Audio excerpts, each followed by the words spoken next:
అందరికీ నమస్కారం. ఇంగ్లీష్లో జీ అక్షరం కొన్నిసార్లు మనని భలే కన్ఫ్యూజ్ చేస్తుంది కదా. గోట్, జిరాఫ్ ఈ రెండు పదాలు చూడండి. స్పెల్లింగ్ జీతోనే మొదలైనా వాటిని పలికే తీరు మాత్రం అస్సలు సంబంధం లేకుండా ఉంటుంది.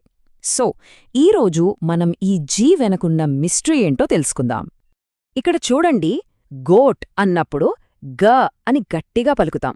కాని జిరాఫ్ అనేసరికి అదే జీ అక్షరం జాలా మారిపోతుంది. ఒకటే లెటర్, కాని సౌండ్స్ మాత్రం పూర్తిగా వేరు. అసలెందుకిలా? ఈ ప్రశ్నకు సమాధానం చాలా సింపుల్. దీని వెనక ఒక చిన్న లాజిక్ ఉంది. ఆ లాజికేంటో ఈరోజు మనం తేల్చేద్దాం. ఓకే, ఇక విషయంలోకి వెళ్దాం. ఈ రెండు రకాల సౌండ్స్ని సులభంగా అర్థం చేసుకోటానికి వాటికే మనం రెండు పేర్లు పెట్టుకుందాం. అవే హార్డ్ జీ మరియు సాఫ్ట్ జీ. ముందుగా హార్డ్ జీ. ఇది చాలా పవర్ఫుల్ సౌండ్ అన్నమాట. ఘ అని గట్టిగా స్పష్టంగా వినిపిస్తుంది. ఉదాహరణకు గేమ్, గో, గూగుల్ ఈ పదాల్లో వినిపించే ఆ స్ట్రాంగ్ సౌండే హార్డ్ జీ. ఇక రెండోది సాఫ్ట్ జీ. ఇది జే లెటర్ లాగా, అంటే ఝ అనే చాలా మెత్తగా వినిపిస్తుంది. జిమ్, జీనియస్ ఇంకా మన జిరాఫ్ లాంటి పదాల్లో ఉండేది ఇదే. సరే, మనకు ఇప్పుడు రెండు జీ సౌండ్స్ ఉన్నాయని తెలుసు. కానీ ఒక పదం చూసినప్పుడు ఏ సౌండ్ వాడాలో ఎలా తెలుస్తుంది? అదే కదా అసలు పాయింట్. దాని వెనకున్న సీక్రెటేంటో ఇప్పుడు చూద్దాం. అసలు మ్యాటర్ అంతా జీ అక్షరంలో లేదు, దాని తర్వాత వచ్చే అక్షరంలో ఉంది. అవును, మీరు విన్నది నిజమే. జీ సౌండ్ ఎలా ఉండాలి అని డిసైడ్ చేసేది దాని పక్కన ఉండే అచ్చు. ఈ టేబుల్ చూస్తే మీకు మొత్తం క్లియర్ అయిపోతుంది. చూడండి, జీ పక్కన ఏ, ఓ లేదా యూ వస్తే అది హార్డ్ గ సౌండ్ ఇస్తుంది. గేమ్, గో, గమ్ లోలాగా. అదే జీ తర్వాత ఈ, ఐ లేదా వై వస్తే సౌండ్ సాఫ్ట్గా జలా మారిపోతుంది. జెంటల్, జాయింట్, జిమ్ పదాల్లో ఉన్నట్టు. ఎంత సింపుల్ కదా. సో గుర్తుపెట్టుకోవాల్సిన మెయిన్ పాయింట్ ఒక్కటే. జీ సౌండ్ ఎలా ఉంటుందో చెప్పేది అది కాదు, దాని తర్వాత వచ్చే అచ్చే ఆ సౌండ్ని నిర్ణయిస్తుంది.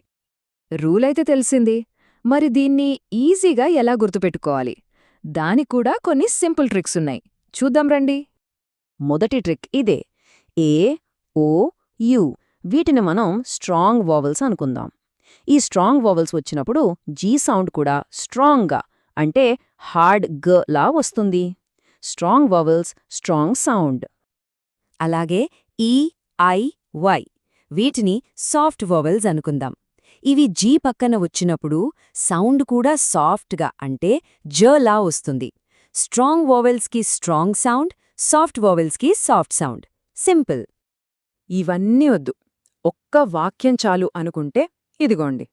Go play the game but be a genius at the gym. ఈ ఒక్క వాక్యంలో గో గేమ్లో హార్డ్గా ఉంది, జీనియస్ జిమ్లో సాఫ్ట్ జో ఉంది. రెండు రూల్స్ ఒక సెంటెన్స్లో కవర్ అయిపోయాయి. అయితే ఇంగ్లీష్లో రూల్ ఉందంటే దానికి కొన్ని ఎక్సెప్షన్స్ కూడా ఉంటాయి కదా. ఇక్కడ అంతే. కథలో ఓ చిన్న ట్విస్ట్ ఉంది. సాధారణంగా ఈ రూల్ చాలా వరకు పనిచేస్తుంది, కానీ కొన్ని పదాలు మాత్రం దీనికి లొంగవు. అయితే కంగారు పడాల్సిన పనిలేదు, ఎందుకంటే అలాంటివి చాలా తక్కువే ఉంటాయి. ఉదాహరణకు ఈ పదాలు చూడండి.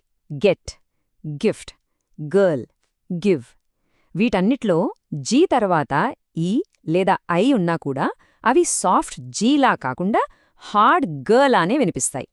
వీటిని మనం కాస్త గుర్తుపెట్టుకోవాలి, అంతే.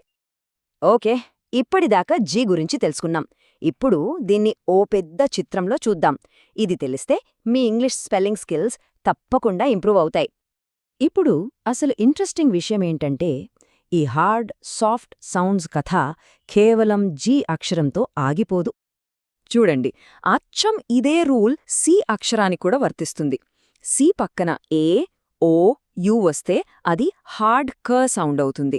క్యాట్, కాట్, కట్లాగా. అదే సి పక్కన ఈ, ఐ, వై వస్తే అది సాఫ్ట్ స సౌండ్ అవుతుంది. సెల్, సిటీ, సైకిల్లోలాగా. చూసారా, ఒక్క రూల్ నేర్చుకుంటే రెండు అక్షరాల మిస్టరీ వీడిపోయింది. సో ఈరోజు మనం జీ యొక్క రెండు సౌండ్స్ వెనుకున్న సింపుల్ లాజిక్ నేర్చుకున్నాం. ఈ ఒక్క విషయం తెలిస్తే ఇంగ్లీష్ భాషలోని ఇలాంటి ఎన్నో ప్యాటర్న్స్ని మనం సులభంగా అర్థం చేసుకోవచ్చు. మరి ఇలాగే మిమ్మల్ని కన్ఫ్యూజ్ చేసిన వేరే ఇంగ్లీష్ రూల్స్ ఏమైనా ఉన్నాయా ఒకసారి ఆలోచించండి.